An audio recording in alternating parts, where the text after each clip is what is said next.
Turn it off! Turn it off right now! Chloe's scream tore through the silence of the luxurious mahogany-paneled conference room. My little sister, the golden child, who always looked perfect on the covers of New York socialite magazines, was now pale as a ghost. She lunged toward the projector screen, but the family lawyer coldly blocked her path. On the 100-inch screen, grainy black-and-white footage from a security camera was playing the most horrific scene for the Blackwood reputation. My mother, Evelyn, was sneaking into my bedroom, calmly emptying my only bottle of pain medication, the only thing that let me walk, into her Hermes Birkin bag. I stood leaning against the door, cold sweat running down my back from the pain shooting up my spine, but I had never felt more satisfied. They thought I wouldn't show up today.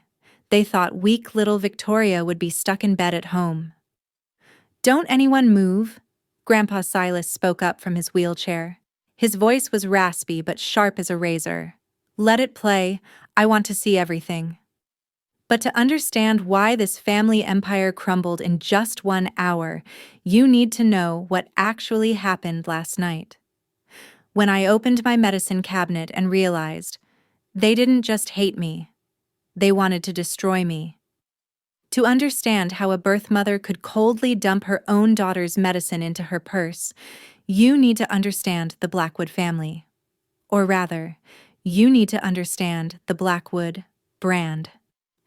Here in the Hamptons, the name Blackwood is synonymous with lavish charity galas, shiny Bentleys parked along white gravel driveways, and summer vacations in Martha's Vineyard. But behind those 10-foot iron gates, my family operated more like a corporation than a home. And in that corporation, every member had a KPI to hit: perfection. Chloe, my sister, was the CEO of that perfection. From birth, Chloe was the golden child in every textbook sense of the word. She was brilliantly beautiful, with hair like spun gold and a smile that could make anyone open their wallet for her hollow charity funds. Chloe skied in Aspen, rode horses in Kentucky, and never, not even once, disappointed Mom and Dad. She was the shiniest trophy Evelyn Blackwood placed on the mantle to show off to her friends at afternoon tea. And me? I'm Victoria.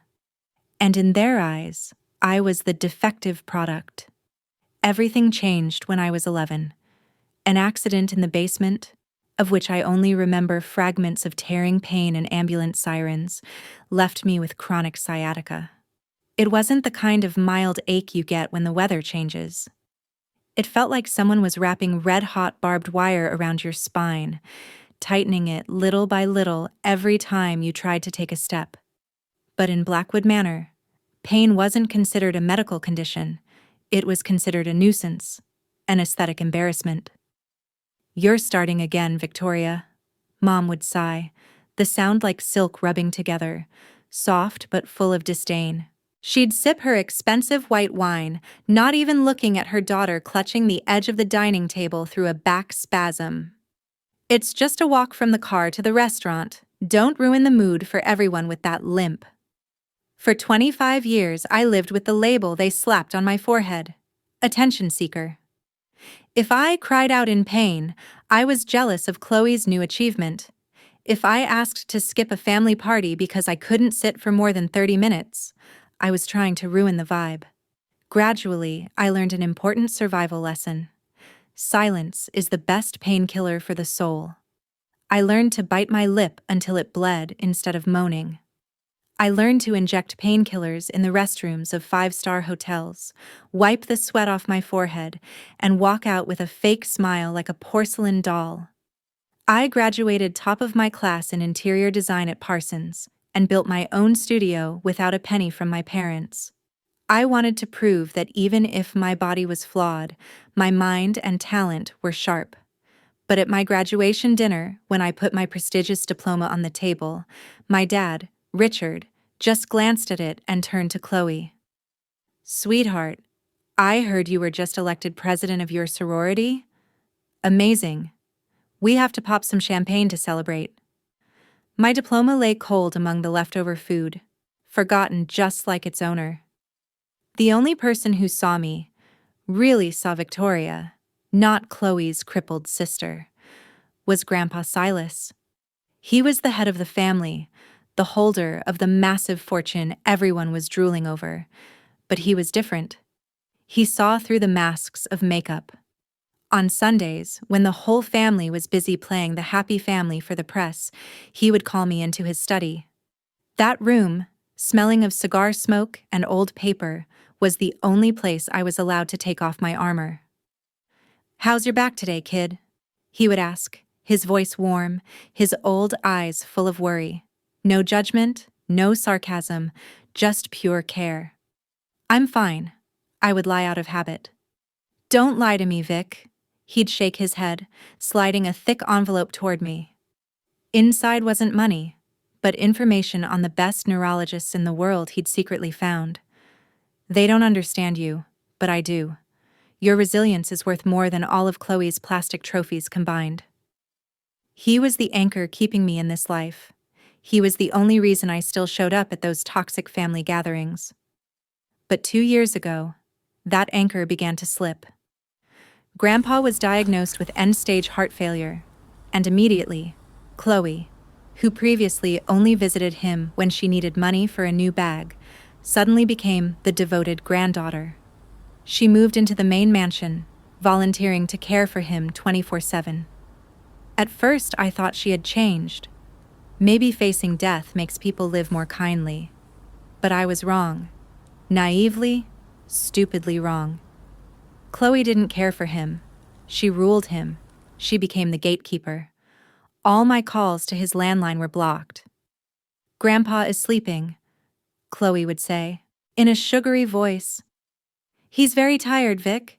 He told me to tell you not to bother him anymore." When I drove over to visit, security stopped me at the gate. "Ms. Chloe has ordered no guests, Ms. Victoria. Mr. Silas needs his rest." Gradually, rumors started spreading through the family. That ungrateful Victoria had abandoned her sick grandfather. That I was too busy making money to see the person who loved me most. I sent letters. They were returned. I sent gifts. They vanished. I was like a person standing outside a thick glass wall, watching Grandpa wither away inside, seeing his eyes look out the window searching for a familiar figure, but I couldn't reach him. That isolation wasn't accidental. It was a military campaign planned with precision. Their goal wasn't just to sever emotional ties.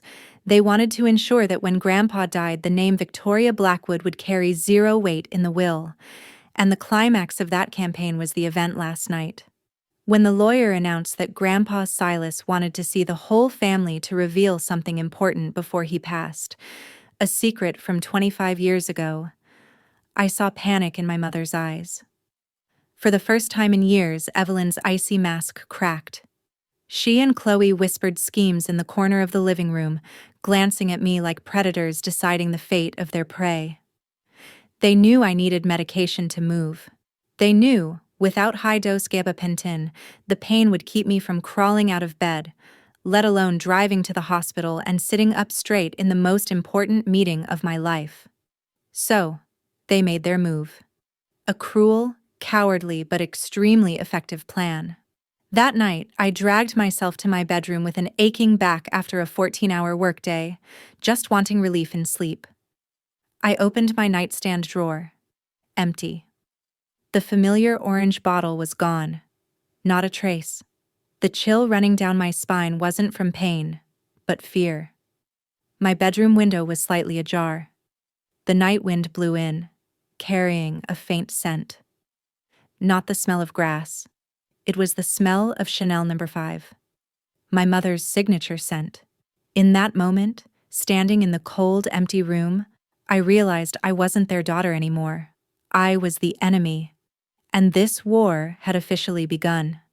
The next morning, I woke up not to an alarm, but to the feeling of someone taking a sledgehammer to my L5 vertebra. No meds, no chemical cushion shielding me from the brutal reality of my body.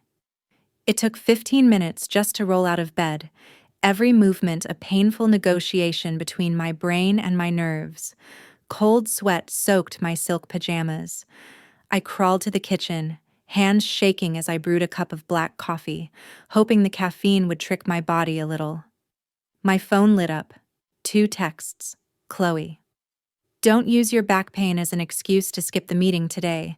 Grandpa will be very sad if you play the victim again. Be on time. Mom. I hope you found your medicine. You know how forgetful you are, Victoria. Maybe you left it in a coat pocket. Don't make a big deal out of it. I stared at the screen and smirked. Forgetful. Playing the victim. Their script was coordinated perfectly. If this were the Victoria from 10 years ago, I might have believed them. I would have torn my apartment apart in panic, blaming myself for being stupid, and finally apologizing to them for my carelessness. But chronic pain has a weird side effect. It sharpens your intuition. When your body is always on red alert, you become sensitive to every threat, whether it's bacteria or lies. I didn't reply. Instead, I called Dr. Patterson. I need an emergency prescription, I said as soon as he picked up, voice steady despite my ragged breathing. My meds were stolen. 30 minutes later, I sat in Dr. Patterson's private clinic on the Upper East Side. The air here always smelled of cold antiseptic and expensive leather. Patterson looked at me over his gold-rimmed glasses, his face serious. He had treated me for 8 years. He knew my medical history better than anyone, even me. Victoria, he said slowly, tapping his fingers on the mahogany desk. You know the FDA regulations on controlled substances. They aren't breath mints. I can't just rewrite a prescription because you say it's lost. I'm not lying. I gripped the armrest, trying to stop the trembling. Someone broke into my apartment. Patterson's eyes changed. He hesitated a moment, then sighed, turning his computer screen toward me. Actually, I was going to ask you about this at your next follow-up. 3 days ago, my office received a call. My heart pounded. What call? A woman, claiming to be Victoria Blackwood. She asked very specifically about the prescription schedule, about the maximum dose for side effects, and specifically. He paused, looking me straight in the eye. She asked if stopping the medication abruptly for 24 hours would cause total immobility. My blood froze. It wasn't petty theft. It was social attempted murder. They didn't just want me in pain. They wanted me paralyzed. They wanted to ensure that at 0 hour of the will meeting, I would be a soulless corpse flattened on the floor. Or worse, show up looking pathetic and crazy from withdrawal, so they could point at me and say, "Look, she's not fit to inherit." "Write me the emergency script, doctor," I said, voice icy. I promise this is the last time I let this happen. With the new bottle in hand and the first dose starting to hit my bloodstream, I sped back to my apartment. The pain dulled slightly, giving way to a clear, sharp rage. Back home, I locked the door, pulled the curtains tight. I sat down at my desk, opened my MacBook Pro, and logged into the cloud security system. My family thought I was a whimsical interior designer, clueless about tech. They didn't know that paranoia, or rather, survival instinct, had made me install 2 micro cameras in my apartment 2 years ago. One hidden in the smoke detector in the living room. The other, the size of a pinhead, inside the eye of an old teddy bear on the shelf facing my bed. I never told anyone about them, not even Grandpa. I typed the password, hand still shaking slightly. The interface loaded. I dragged the timeline back to last night, 7:30 p.m. to 9 p.m. The screen showed my dark bedroom, 8:15 p.m. The window, which I always latched tight, was slowly pried open from the outside. A figure climbed in. I held my breath. Streetlight poured in, illuminating the intruder's face. No stranger. Evelyn Blackwood, my mother.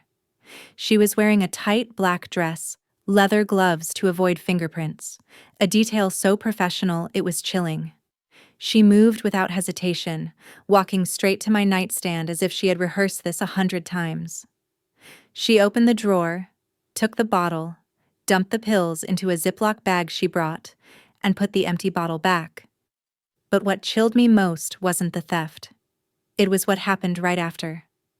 She pulled out her phone and made a call. My camera had high-quality audio recording. Her voice rang out, crystal clear through the computer speakers. "It's done. She won't be able to crawl out of bed tomorrow." The other end said something. My mother laughed, the smile she usually reserved for business partners when closing a lucrative deal. "Don't worry, Chloe, I left the window ajar. She'll just think she was careless. You focus on Grandpa. Don't let the old man sign anything before the meeting." I rewound that part 3 times. Chloe.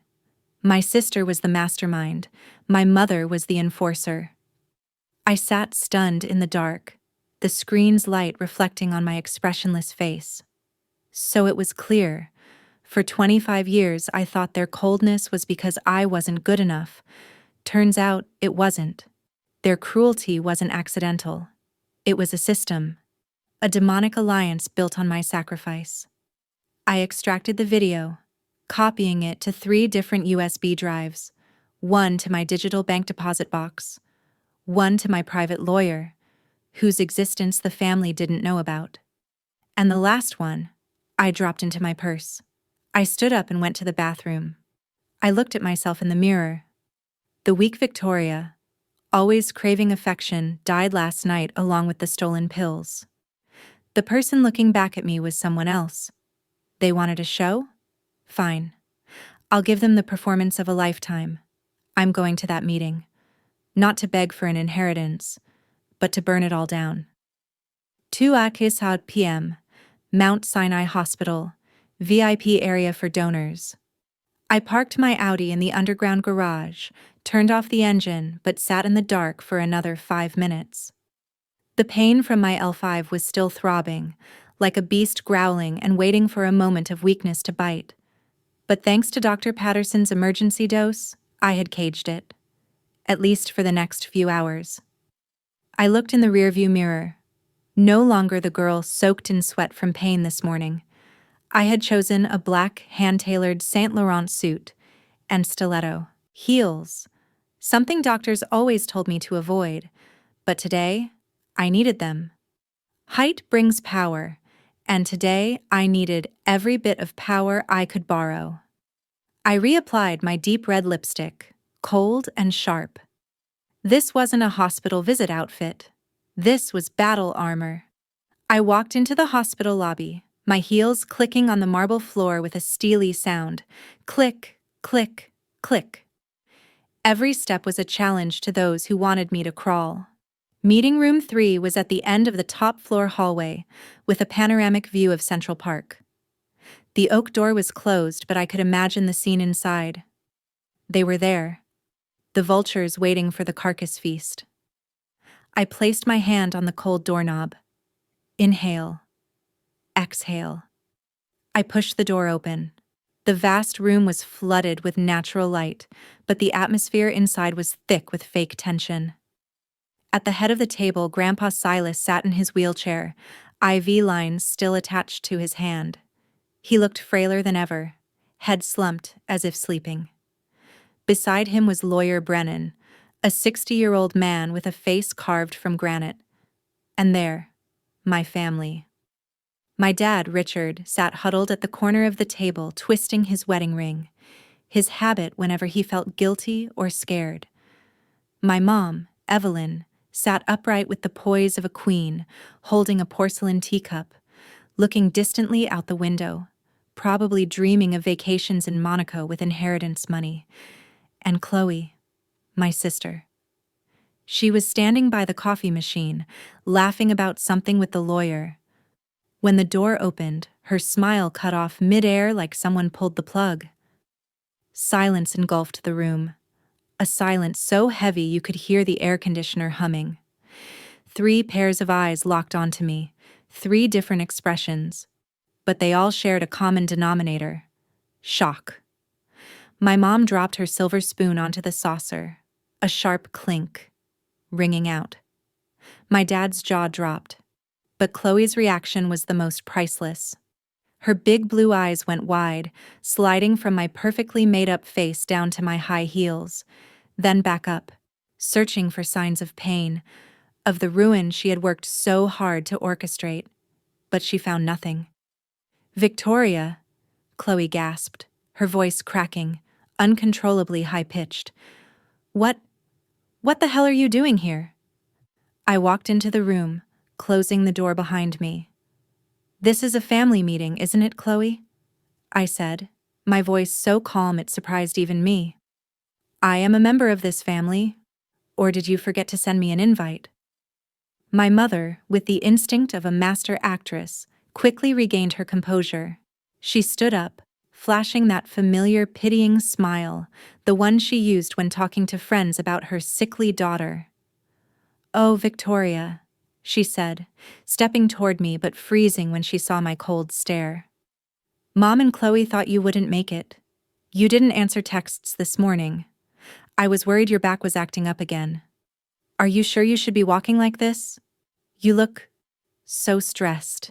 Brilliant, I thought, denying my presence while reminding everyone of my weakness. Two birds, one stone. "I'm fine, Mother," I replied, walking past her without making eye contact.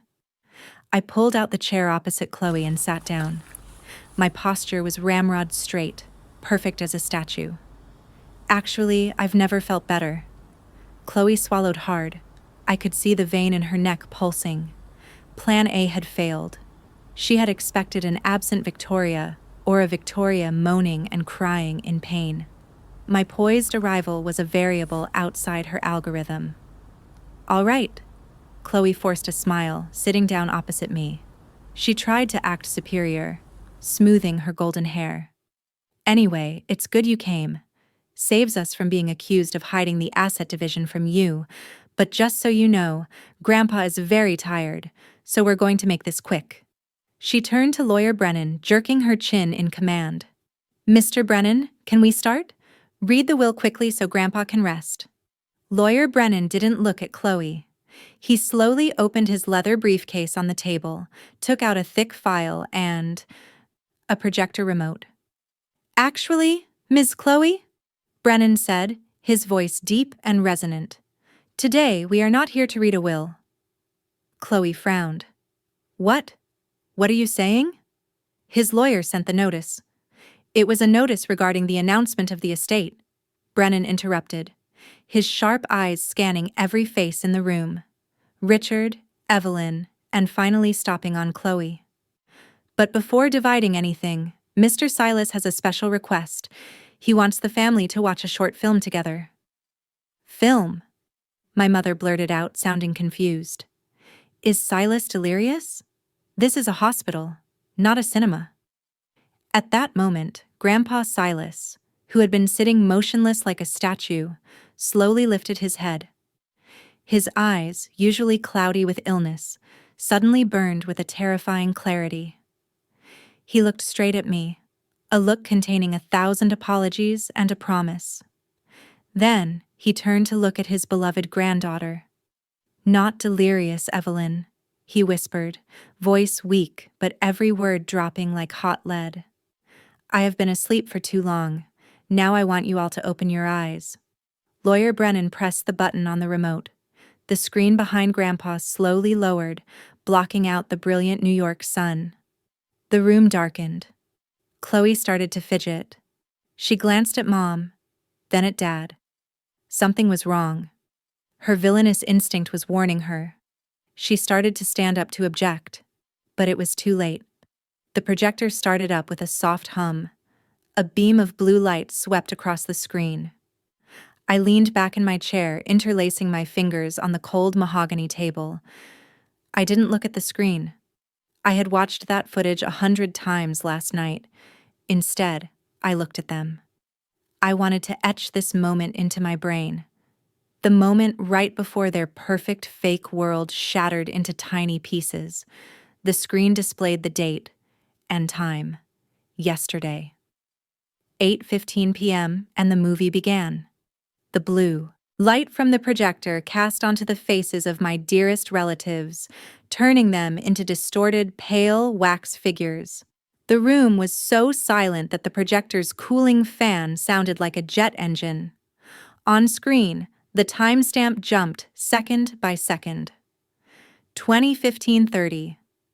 A figure appeared from the window frame, not a burglar in a black mask, but a sophisticated woman with perfectly curled hair, wearing the black Givenchy dress I remember she bragged about buying at a private sale in Paris. My mother, Evelyn Blackwood. In the conference room, I heard my father's sharp intake of breath. Richard turned to look at his wife, eyes wide as if he couldn't believe what he was seeing. Evelyn sat motionless, the hand holding her teacup starting to shake violently, making the china clatter incessantly. She wanted to scream, wanted to rush to turn off the projector, but Grandpa Silas's piercing gaze and the towering presence of 2 security guards at the door pinned her to the chair. On screen, Mother of the Year moved with surprising grace. She showed no awkwardness or fear. She walked straight to my nightstand. Her leather-gloved hand, the kind she used for driving, pulled the drawer open decisively. She picked up the pill bottle, shook it lightly. Then she did something that made my stomach churn, even though I'd seen it a dozen times. She didn't just take the bottle. She opened the cap, dumped all the white tablets into a Ziploc bag from her purse, then screwed the cap back on and placed the empty bottle back in its spot. It wasn't an act of greed. It was an act of pure cruelty.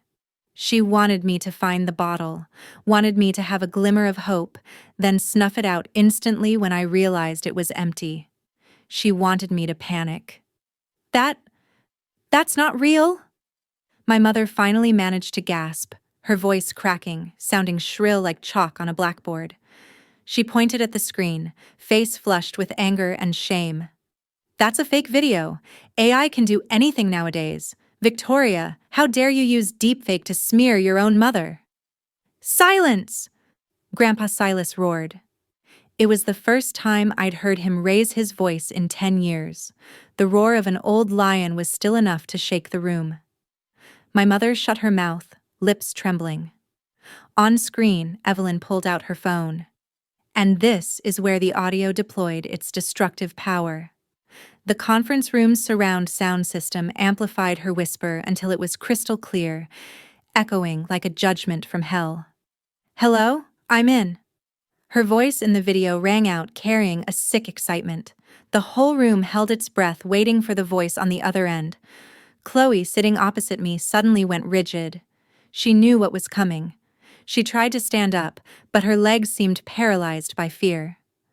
From the speakerphone in the video, a young, shrill voice rang out. A voice I had heard for 25 years. "Did you get them all, Mom? Remember, don't leave a single pill." It was Chloe. In the video, my mother giggled. "Cleaned out. She'll be in so much pain she won't be able to crawl out of bed tomorrow. Don't worry, she'll miss the meeting. Perfect plan." "Great."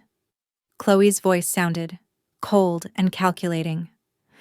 "Remember to leave the window slightly open. Let her think she was just careless again. We'll use the mentally unstable excuse to strip her inheritance rights in court. Don't worry, I'm a pro at this. See you at home." The call ended. My mother in the video closed the drawer, fixed her hair, then climbed out the window like a phantom, leaving the empty room and the fate of her own daughter sealed in darkness. The screen went black. The lights in the conference room blazed back on. The sudden shift from dark to bright dazzled everyone, but no one dared to blink. The air in the room thickened, heavy and suffocating. I sat there, hands still clasped, calmly looking at the 2 women in front of me. Chloe, the haughty sister, now looked like a small animal cornered against a wall. Her face was chalk white, the thick layer of makeup unable to hide the sweat beading on her forehead. She dared not look at me, nor at Grandpa. My mother had collapsed completely. She slumped in her chair, hands covering her face, but not out of remorse. I knew her too well. She was covering her face out of shame.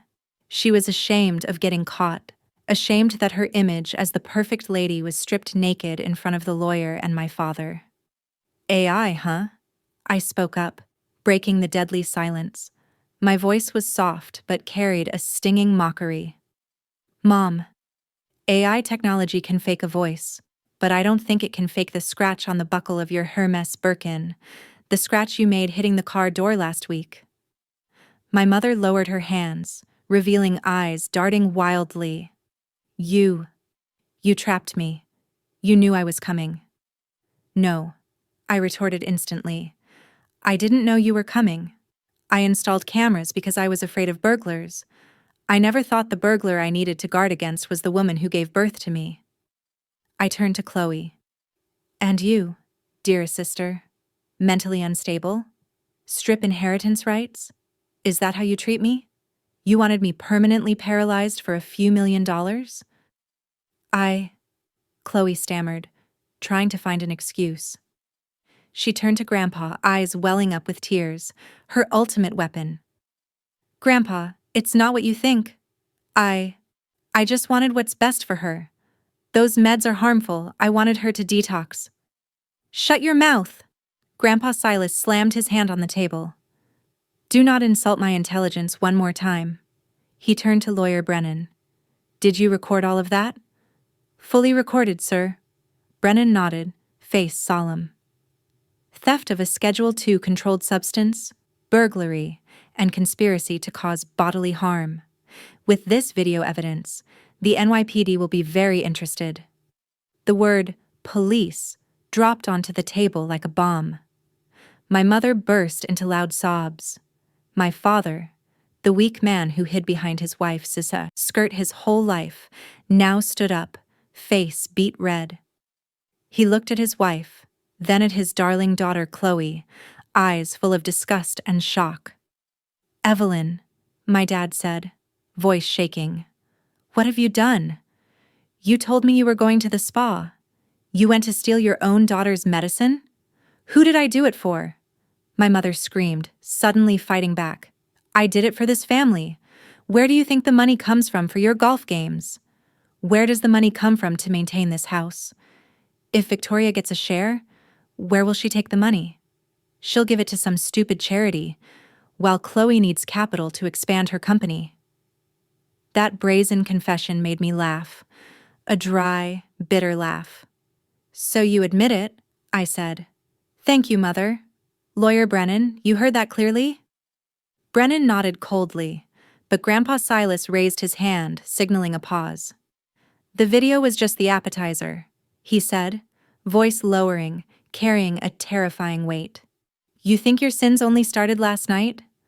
No. He pressed the slide button on the remote. The screen behind lit up again. This time, it wasn't my home security. It was the logo of Mount Sinai Hospital. For the past 2 years, Grandpa said, eyes boring into Chloe, I lay in that hospital bed, pretending to sleep, and I heard everything. I saw everything. Chloe shivered. She knew the real nightmare was just beginning. The projector screen flickered, switching from the grainy black and white of my home security camera to the sharp resolution of hospital surveillance. Top right corner displayed the date, 18 months ago. You people think the elderly are senile, Grandpa Silas spoke up, his voice echoing in the dead silent room. You think when I close my eyes, it means I'm sleeping. But I heard it all. Every whisper. Every lie. On screen was the nurse's station at the cardiology department of Mount Sinai. Chloe appeared in a pastel summer dress, holding a fruit basket, flashing a sunny smile at the head nurse. Hello, I'm Chloe Blackwood. Her voice rang out sweetly. I'd like to update the visitor list for my grandfather, Silas. The nurse nodded, typing clackety-clack on the keyboard. Yes, miss. Currently, the list has Mrs. Evelyn, Mr. Richard, and Ms. Victoria. Ah, about that, Chloe interrupted, lowering her voice to a whisper, feigning secrecy and distress. My sister, Victoria. She just called and made a huge scene. She said Grandpa's illness is affecting her work. My grandfather was very upset hearing that. The doctor said he needs to avoid all agitation. She paused, dabbing an invisible tear with a handkerchief. So, the family has decided to temporarily remove Victoria from the visitor list, at least until she calms down. If she calls, please say he is sleeping. I don't want him to hear her cruel words anymore. I sat frozen. My hands gripped each other so tight my knuckles turned white. For 2 years. For 2 years. Every time I called and got the answer, he's sleeping. He doesn't want to see anyone. I tormented myself. I thought I called at the wrong time. I thought he was mad at me. I sent dozens of apology letters without knowing what I was apologizing for. Turns out, I was apologizing to a wall. And that wall was named Chloe. Chloe stammered, her face turning from white to gray. That was a misunderstanding. I was really stressed back then. I just wanted to protect Grandpa. Shut up, Grandpa shouted. Watch the rest. Video scene change. 6 months ago. This time it's the camera inside the hospital room. Grandpa is lying in bed, eyes closed, breathing heavily through an oxygen mask. Chloe sits beside him, holding his bony hand. A touching scene of filial piety if you muted the sound, but the sound was on. Grandpa, Chloe whispered right into his ear. The lawyer called again today. You really must sign the trust transfer papers to Mom, Dad, and me. You see, Victoria never comes. She's busy traveling Europe with her boyfriend. She told me, you're living too long, preventing her from withdrawing inheritance money to expand her studio. On screen, Grandpa's heart monitor started jumping erratically. A tear rolled out from the corner of his closed eye. Chloe saw that tear. She used a tissue to wipe it away, then smiled coldly. Don't cry, Grandpa. You still have me. Only I love you. Victoria abandoned you. In the conference room, a choked sob rang out. Not from my mom, nor Chloe, but from me. I covered my mouth with my hand, trying to stop the agonizing cry. This cruelty was beyond my imagination. She didn't just cut off contact. She injected poison into the soul of a dying man. She made Grandpa lie there, lonely and desperate, believing the granddaughter he loved most was waiting for him to die, to be rid of a burden. Monster, I hissed through my teeth. You are a monster, Chloe. Chloe shrank back in her chair, not daring to lift her head. My mother, Evelyn, also turned away, unable to look at the footage. Maybe even she didn't know her daughter had gone this far. But Grandpa wasn't finished. And this, he said, voice shaking with suppressed rage, is the most painful part for me, not because of the malice of the doer, but because of the cowardice of the bystander. Video scene change one last time. Hospital hallway. My father, Richard, is standing leaning against the wall, right outside Grandpa's room door. The door is ajar. Sound from inside echoes out clearly. It's Chloe's voice telling those poisonous lies. Victoria wants you to die soon. My dad heard it all. He stood there, holding a coffee cup, his face showing confusion and conflict. He raised his hand as if to push the door open. He intended to intervene. He intended to speak the truth. But then, he stopped. He looked at the Rolex on his wrist. He sighed. Then he turned his back, threw the coffee cup in the trash, and walked toward the elevator. He chose silence. He chose to let his eldest daughter be slandered, and his own father be deceived, just to keep the fake peace in the family. The lights in the conference room blazed on fully. Every eye turned to Richard Blackwood. He sat there, shriveled like a deflated balloon. The humiliation was plain on the sagging face of a failed middle-aged man. Richard, Grandpa Silas called his son's name, voice no longer angry, just filled with utter disappointment. How did I raise you?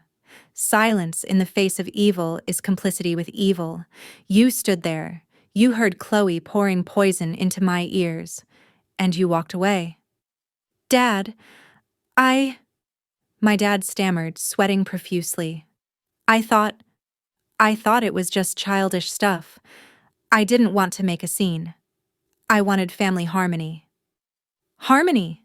I stood up abruptly, rage exploding and making me forget my back pain. I pointed a finger at my father's face. You call that harmony? You let your wife and youngest daughter destroy my honor, sever my bond with Grandpa, just because you were scared to confront them? You aren't a peacemaker. You are a coward. Your cowardice is even more despicable than Mom's malice. My dad dropped his head onto the table, shoulders shaking. He was crying. But those tears were worthless now. Lawyer Brennan turned off the projector, closing the laptop. The click of the metal sounded dry like a judge's gavel. Mr. Silas, Brennan said, voice calm, professional to the point of cruelty. We have viewed the evidence. The files from the hospital security cameras were legally extracted at your request. As the legal guardian and owner of the corporation funding this hospital, do you wish to proceed to the next step? Grandpa Silas nodded slowly. He turned to look at his 3 loved ones, a greedy wife, a cruel granddaughter, and a cowardly son. Proceed, he said. Let them know the price of the last 2 years. Chloe snapped her head up, eyes red with fear. What are you going to do? You can't call the police on this. This is just family stuff. I looked at her, smiling coldly. Oh no, dearest sister, I said on behalf of Grandpa.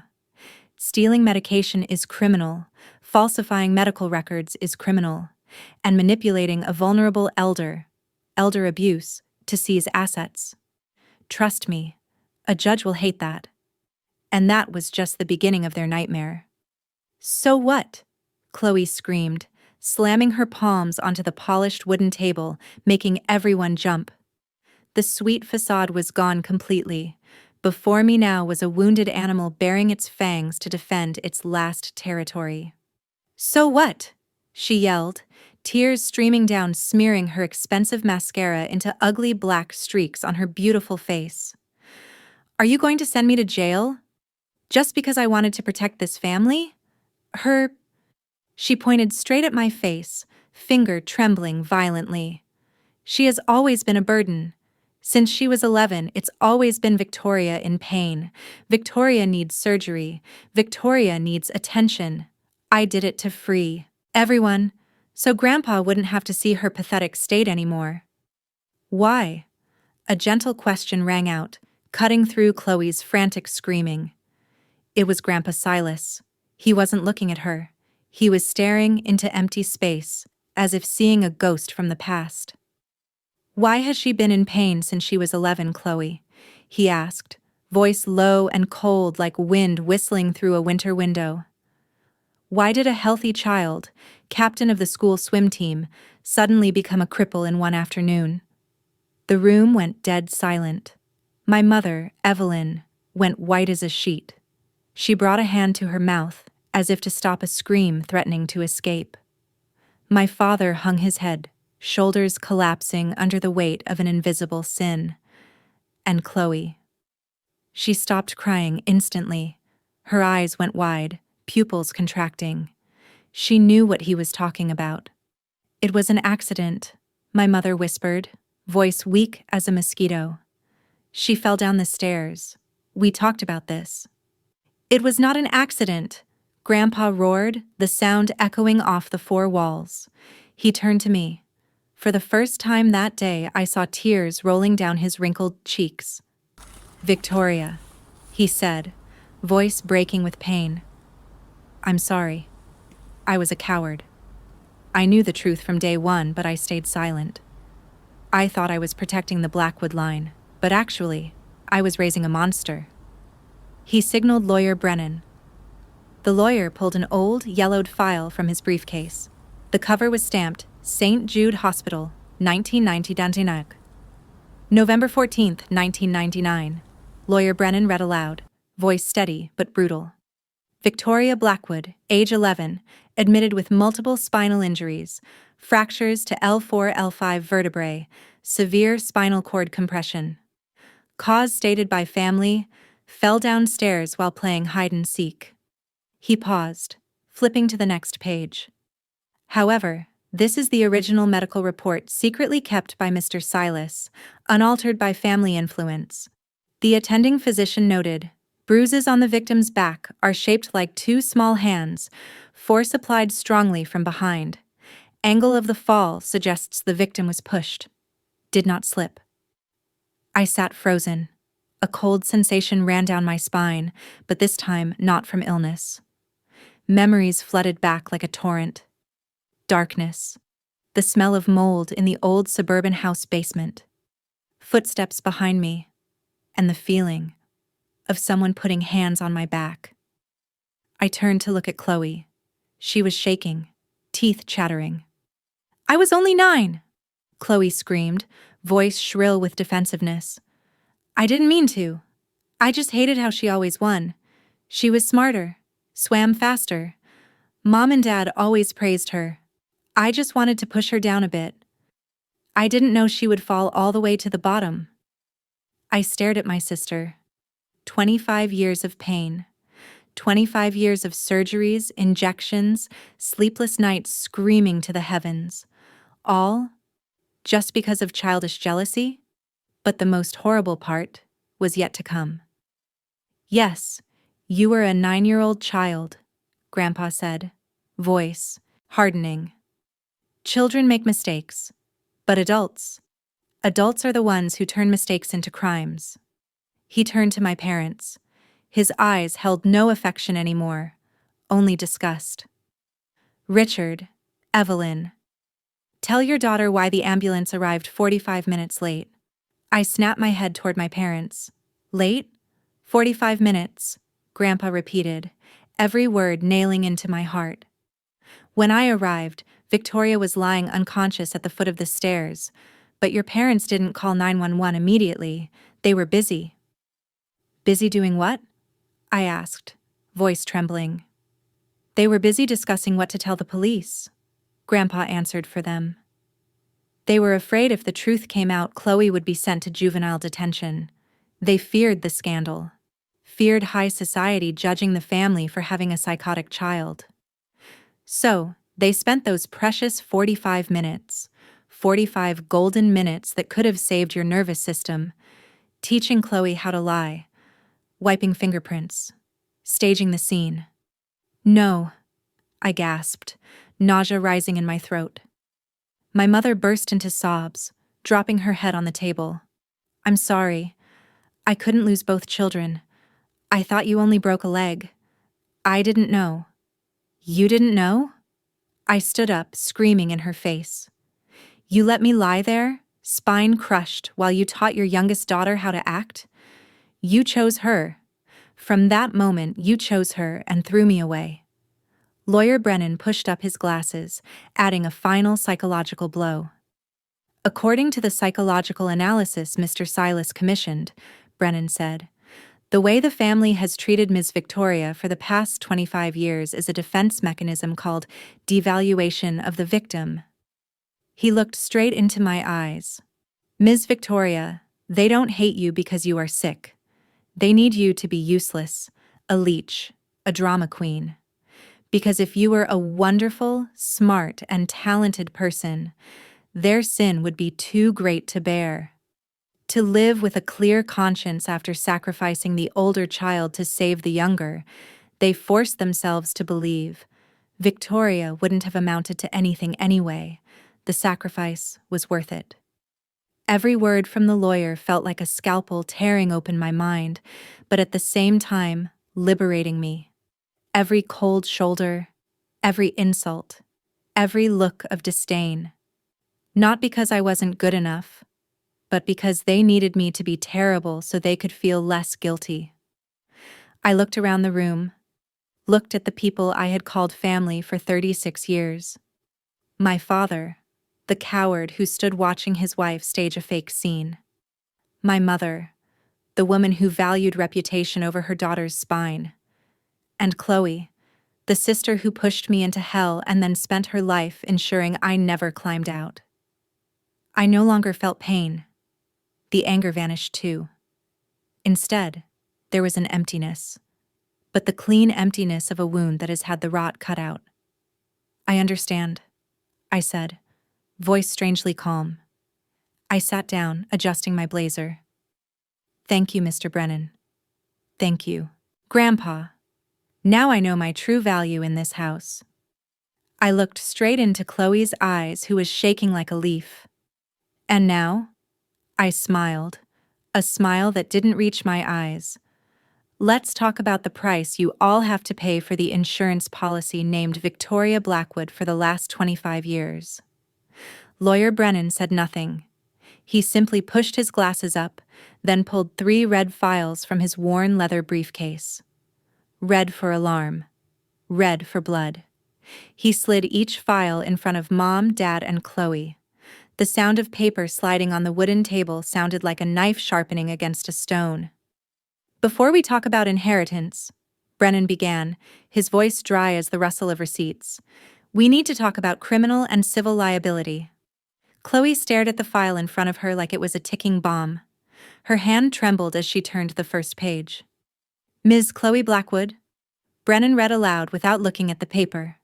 Theft of gabapentin, a Schedule V controlled substance under New York law, in large quantities, sufficient to constitute illegal possession, plus forgery of signatures on medical documents, invasion of privacy, and patient harassment. He paused a second, letting every word soak into the arrogant sister's brain. If Ms. Victoria decides to sue, and with the undeniable video evidence we possess, you will face a prison sentence of 3 to 5 years. And of course, such a criminal record will permanently end your career as a social philanthropist. No foundation wants to take money from someone who abuses the elderly and steals medication from the disabled. Chloe's jaw dropped, face drained of blood. She turned to look at me, eyes pleading, but I just took a sip of water, staring into the middle distance. Brennan turned to my mother. Mrs. Evelyn, you are a direct accomplice in the theft of medication. Furthermore, the concealment of the 1999 accident, although the statute of limitations for criminal charges regarding injury has expired, opens a door for civil lawsuits regarding intentional infliction of emotional distress. You might not go to jail, but your reputation in the Hamptons? Gone up in smoke. Finally, my father. Mr. Richard, you know the consequences best. You hold an architect's license, correct? The Board of Professional Ethics would be very interested that a member witnessed medical abuse and forgery without reporting it. You might keep your freedom, but you will never sign a blueprint again. The room sank into the silence of pure fear. They were used to using money to silence trouble. But this time, money was the trouble. However, Grandpa Silas spoke up. His voice was weak, but held absolute authority. I do not want my final years spent in court testifying against my descendants. I am too tired. Chloe's eyes lit up with a ray of hope. Grandpa, you'll forgive us? Grandpa laughed. A sad, scornful laugh. Forgiveness is God's job, Chloe. My job is to arrange justice. I will give you a choice, a deal. He signaled Brennan to open the final slide on the projector. It was a massive Excel spreadsheet. Dense numbers ran from 1999 to 2024. This is the cost summary, Grandpa explained. For 25 years, I have secretly paid for all surgeries, physical therapy, medication, and even the startup grants for Victoria that I had to hide under the name Anonymous Scholarship Fund. Totaling $2.8 million. He looked straight at my parents and Chloe. You made the girl sick. So, in fairness, you must pay the price for that sickness. The deal is as follows, Lawyer Brennan continued. Mr. Silas will not call the police. Victoria will not sue. In exchange, This entire sum of $2.8 million, plus inflation interest, rounded to $4 million, will be deducted directly from the assets you were supposed to inherit. My mother screamed, $4 million! But the cash in the trust fund is only $5 million. If you deduct $4 million, what do we have left? Left with $1 million divided among 3 people, I spoke up, voice icy. Still enough to buy a few handbags, Mom. Or enough to pay for defense lawyers if you refuse this deal. Not finished, Grandpa added, delivering the decisive blow. To ensure you understand the value of hard-earned money, that $4 million will be transferred immediately to Victoria's account. If the cash fund isn't enough, you are forced to liquidate personal assets to make up the difference, immediately. Liquidate assets? Chloe hissed. You mean my apartment in Manhattan? My Porsche? Exactly. Brennan nodded coldly. Either you sell them to pay your debt to your sister, or you go to jail and lose everything. You have 5 minutes to decide. I watched Chloe. This was the moment of truth. If she had a shred of conscience, she would beg for forgiveness. She would say she regretted it. But no. I saw her eyes darting constantly. She was doing math. She was calculating what her Soho apartment was currently worth. She was calculating if 1/3 of the remaining $1 million was enough for her to survive this winter. She wasn't thinking about my pain. She was only thinking about her wallet. After exactly 3 minutes, Chloe looked up. Her face was dry, devoid of emotion. Fine, she said, voice hollow. I agree. I'll sell the apartment. I'll sign the debt note. As long as you don't call the police and don't cut my name out of the will forever. My mother also nodded furiously, tears streaming, but they were tears for money. Mom agrees too. Don't let the neighbors know. Please, Victoria. I looked at them. Pathetic people clinging to the last shred of dignity by selling their souls cheap. You see? I turned to Grandpa, smiling bitterly. Even now they are still bargaining. They'd rather lose money than lose reputation. They'd rather pay $4 million than say one sincere apology. Grandpa closed his eyes, leaning back in his wheelchair, exhaustion clear on his old face. He had his answer. All right, he whispered. Sign it. Sign your sentences. Lawyer Brennan pushed the expensive fountain pens toward them, and I sat there, watching them tremble as they signed each paper, handing over pieces of their lavish lives into my hands. Each signature was a stitch sewing up the wound in my heart. But I knew this punishment wasn't enough yet. Money was just the first step. What I would take next was something they cherished more than wealth. Their existence in my life. 30 minutes after the last signature dried on the agreement, I walked out of the conference room. The hospital corridor still smelled of antiseptic, but for the first time in 25 years, the air felt fresh. I didn't turn back to look at them. I didn't need to. The final image I kept of my family was 3 gray shadows slumped over the mahogany table, like puppets with their strings cut, soulless and pathetic. They kept their freedom, but they lost the only thing they truly worshipped: pride. News in the New York high society spreads faster than a virus. Grandpa Silas didn't need to put an ad in the paper or hold a press conference. He simply stayed silent. And the silence of the Blackwood clan was the starting gun for the vultures to swoop in. The collapse started with Chloe. Just 48 hours after the meeting, her gorgeous penthouse in Soho was listed on the real estate market with the words, "Urgent sale." The $4 million price tag she owed me wasn't small change. She had to liquidate everything. I heard that Chloe had to organize an estate sale right at her home. The rich kids' friends who used to drink champagne with her in Saint-Tropez now flocked there like it was a festival. They didn't come to share. They came to buy Chloe's Birkin bags, Louboutin shoes, and evening gowns at bargain prices. Oh, poor Chloe. Some fake friend whispered loud enough for Chloe to hear while haggling for Chloe's favorite Chanel bag. Heard she got mixed up in some drug scandal with her crippled sister. Such bad luck. Chloe had to stand there, smiling stiffly, wrapping up each item that used to be her pride to hand over to people who were laughing at her behind her back. She had lost her perfect shell.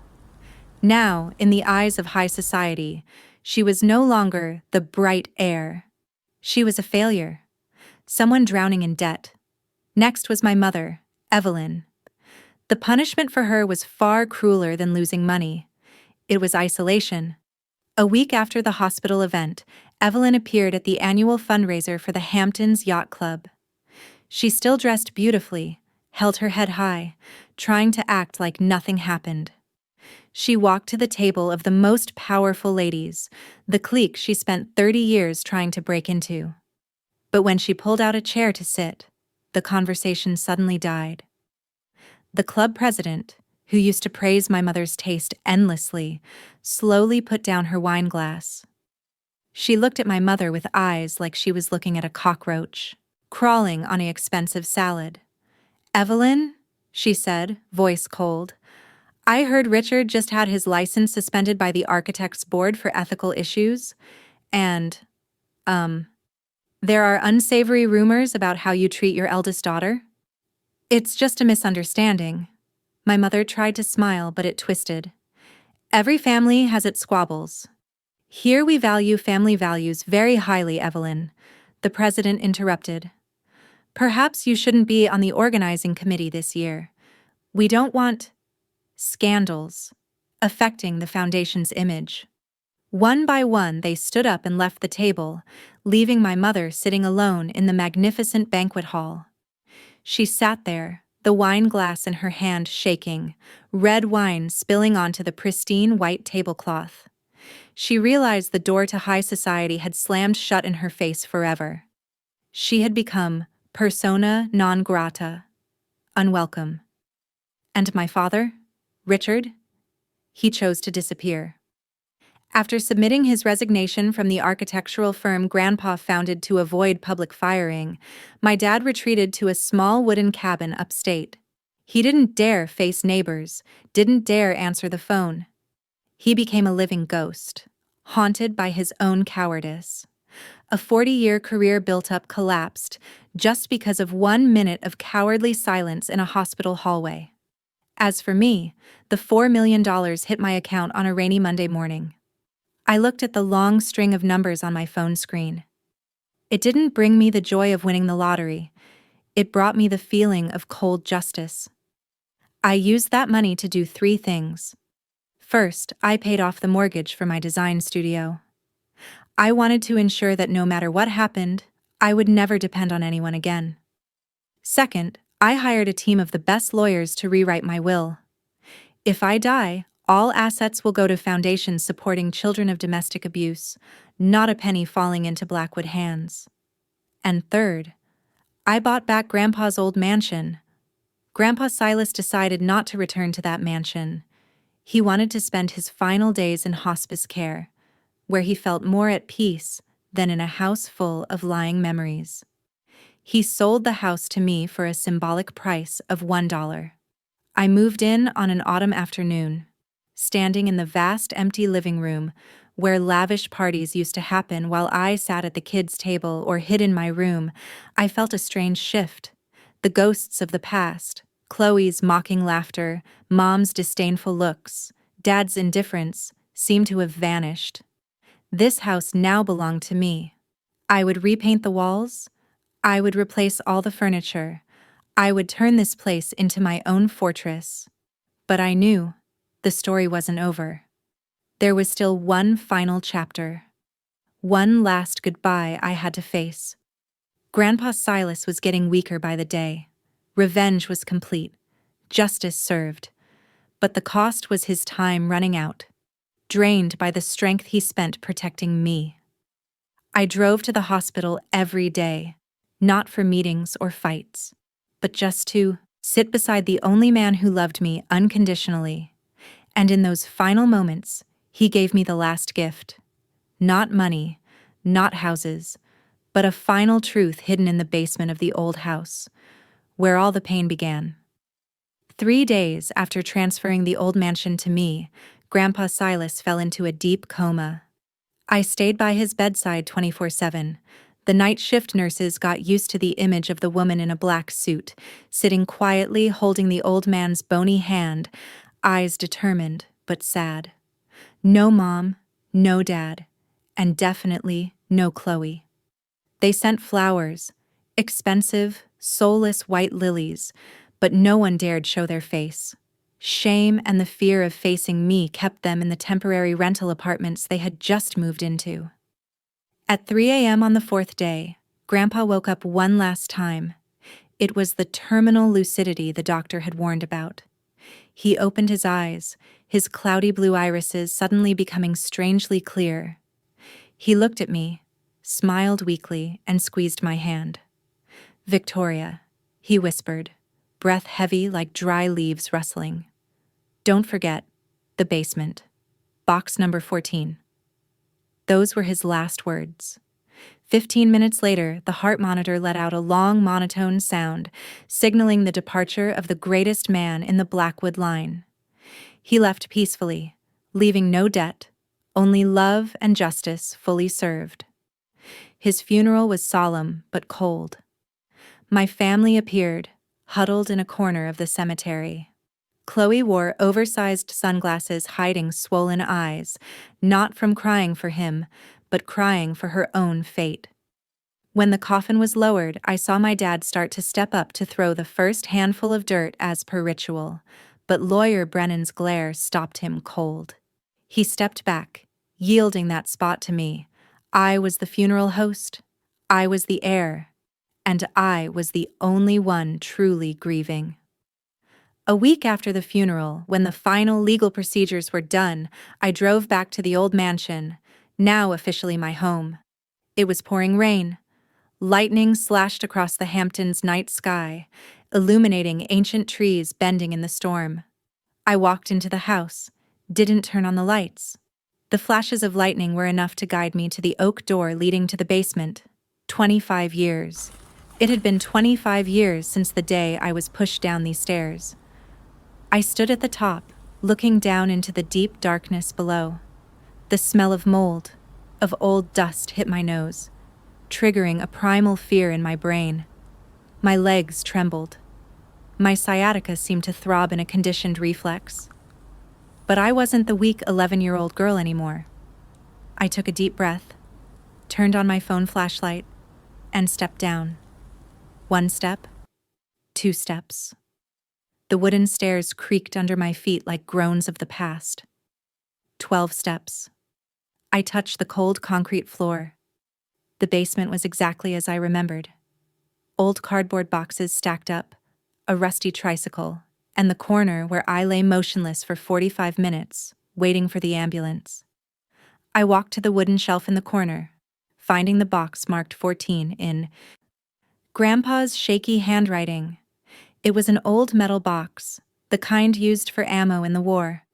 I opened the lid. Inside wasn't gold or gems, just 3 simple items. First was an original medical file, a copy of what Lawyer Brennan revealed, but with Grandpa's angry handwritten notes in the margins. "Bastards, they are killing the girl." Second was a leather-bound diary. I flipped a few pages. The diary recorded his 25-year journey of silently watching over me. May 12, 2010. Victoria graduated. She smiled, but her eyes were so sad. Evelyn didn't attend. I sent anonymous flowers. Hope she likes them. October 20th, 2018. Victoria opened her studio. I asked my old friend at the bank to approve her loan without collateral. She is brilliant. She did it. My tears fell onto the yellowed pages. I was never alone. He was always there, in the shadows, lifting me up in whatever way he could. And the third item, lying at the bottom of the box, wrapped in a piece of red velvet, was an old brass Zippo lighter engraved with the name Silas Blackwood. Under the lighter was a small note. "Dearest Victoria, the night you fell, the whole house lost power due to the storm. I used this lighter to find you lying at the bottom of the stairs, while your parents were busy covering up the truth upstairs.